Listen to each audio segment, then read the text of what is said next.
La vie professionnelle actuelle n'est plus qu'une affaire d'hommes, dont des femmes compétentes ne croisent plus les bras pour n'attendre que tout de leur mari. Je suis obligée d'être là toujours au plus tard 8h30 pour le conseil de rédaction. C'est au cours de cette réunion que nous appelons conseil de rédaction que nous arrêtons des sujets à pouvoir réaliser pour l'édition, pour le journal du soir. Et après la réunion du conseil de rédaction, si je n'ai pas de journal, je m'occupe maintenant à inventorier les différentes critiques pour permettre, si c'était au niveau de la technique, je vais voir le responsable technique pour que nous puissions améliorer le journal du jour. C'est ça pratiquement ce que je fais la journée. Et après avoir envoyé les journalistes sur le terrain,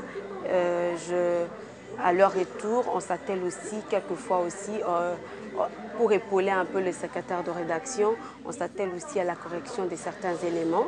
Et à 16h, c'est notre deuxième réunion, deuxième conseil de rédaction. C'est pour aligner le journal et voir comment orienter le papier pour la diffusion. C'est ce qui constitue ma journée. Elle occupe un poste de commandement il y a de cela 4 ans. Mais ce n'est pas à elle de dire si elle le mérite ou pas, mais plutôt à ses collègues de travail de le dire. Ce sont peut-être mes collaborateurs, au regard de nombre d'années que je passais, que depuis que j'occupe ce poste, ça va faire aujourd'hui 4 ans. Donc je peux dire que je suis quand même à mesure et j'assume très bien mes fonctions. C'est pour cela qu'on me garde. Bijouidi n'a pas manqué de mots à adresser aux femmes à l'occasion du mois qui leur est dédié.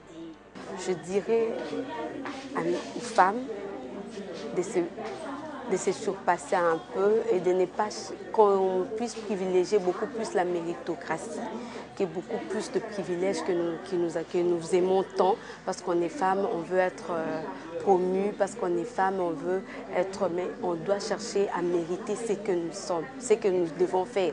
Si vous voulez briguer des fonctions, faites un effort, travaillez pour mériter cette fonction, mais ne soyez pas derrière les hommes pour qu'on puisse vous propulser.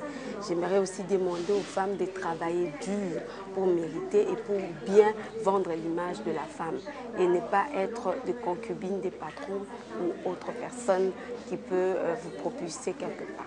Les femmes actuelles qui, disposant les mêmes compétences que les hommes, vaquent à leurs occupations comme tous les hommes en assumant les mêmes responsabilités que ces derniers.